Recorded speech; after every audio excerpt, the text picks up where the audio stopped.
बिस्मिल्लाहिर्रहमानिर्रहीम अस्सलामुअलैकुम वरहमतुल्लाह। हम दूसरा पार्ट शुरू करेंगे पहली एक्सरसाइज से स्क्वाट्स के साथ। स्क्वाट के बेनिफिट्स ये हैं कि ये आपकी परफॉर्मेंस के अंदर बहुत ज़्यादा बेहतरी लेकर आते हैं। ये आपकी रनिंग, हाई जंप और दूर तक भागने में आपको काफ़ी मददगार साबित होते हैं। इसके अंदर एक चीज़ का ध्यान रखना बहुत ज़्यादा इंपॉर्टेंट है कि जब आप स्क्वाट्स बनाते हैं तो आपके जो घुटने हैं वो आपकी पाँव की उंगलियों से आगे नहीं आने चाहिए। अगर ये आगे आते हैं तो आपके जॉइंट प्रॉब्लम हो सकते हैं। इसलिए इस एक्सरसाइज के अंदर इस चीज़ का ध्यान रखना बहुत ज़्यादा इम्पॉर्टेंट है कि आप जब स्क्वाट्स बनाएं तो आपके जो घुटने हैं वो आपकी पाँव की उंगलियों से आगे नहीं आने चाहिए। यही इसकी परफेक्ट पोजीशन है। ख़वातीन अगर ये एक्सरसाइज घर में करती हैं तो उनके हिप और उनके थाई फैट जो है वो बहुत ही स्पीड के साथ रिड्यूस होंगे और वो बहुत अच्छा फील करेंगी।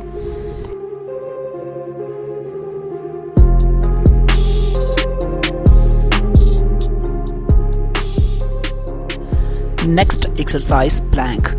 प्लैंक के अंदर दो तीन चीज़ों का ध्यान रखना बहुत ज़्यादा इंपॉर्टेंट है। ना ही आपने अपनी हिप को पीछे से उठाना है, ये भी एक्सरसाइज गलत करने का तरीका है, और ना ही आपने ब्रिज बना के इसे स्ट्रेच करना है, ये भी एक्सरसाइज का गलत तरीका है, और ना ही आपने अपने शोल्डर्स को बाहर निकाल के अपनी गर्दन को नीचे झुकाना है, ये भी एक्सरसाइज का गलत तरीका। ये तीनों तरीके प्लैंक के इंतहाई गलत हैं।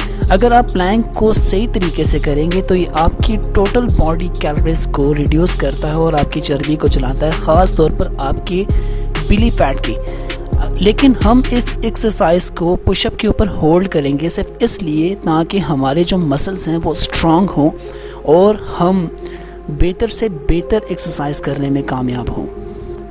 इस एक्सरसाइज के अंदर एक चीज़ का और ध्यान रखना भी बहुत इंपॉर्टेंट है कि जब आप इस पोजीशन में नीचे जाते हैं तो आपकी पूरी बॉडी जो है वो ज़मीन से तकरीबन 1 से 1.5 इंच ही ऊंची होनी चाहिए। एक्सरसाइजेस कोई सी भी हो, चाहे वो जिम की एक्सरसाइज हो, चाहे वो मार्शल आर्ट की हो, अगर हम उसके ऊपर होल्ड करेंगे तो हमारी परफॉर्मेंस में फ़र्क ज़रूर आएगा। तो यकीन मानिए दोस्तों कि अगर आप इस एक्सरसाइज के ऊपर होल्ड करेंगे तो फिर आप खुद सोच लें कि आपकी परफॉर्मेंस में कितना फ़र्क आएगा।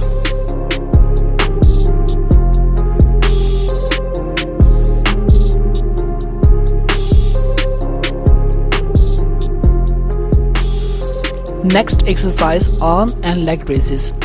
हमने अगली एक्सरसाइज जो करनी है उसमें हम लोगों ने बेसिकली इसमें एक बेसिक पॉइंट लेना है होल्ड के ऊपर, लेकिन इसका अगर असल मकसद बयान करें तो वो ये है कि आपको अगर लोअर बैक पेन शुरू हो जाए तो आप विदाउट मेडिसिन के इस एक्सरसाइज से अपनी लोअर बैक पेन की रिलीफ भी ले सकते हैं। इस एक्सरसाइज से ये एक्सरसाइज बहुत ही ज़बरदस्त एक्सरसाइज है, ये आपको लाजमी करनी चाहिए विदाउट लोअर बैक पेन के भी। अगर आपको बैक पेन हो तो आपने ये करनी है, लेकिन अगर आपने लोअर बैक पेन नहीं, अल्लाह ना करे कि आपको हो, तो आप इस एक्सरसाइज को बगैर लोअर बैक पेन के भी कर सकते हो।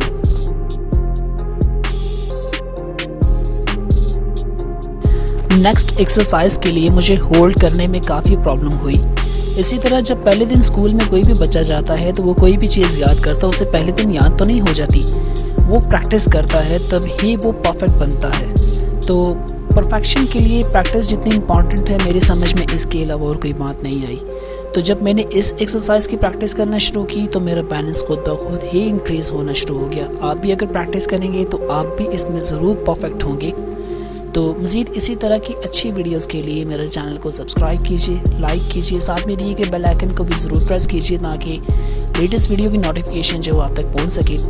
तब तक के लिए इजाज़त दीजिए। अपना और अपने घर वालों का ख्याल रखिएगा। अस्सलामु अलैकुम वरहमतुल्लाहि वबरकातुहू।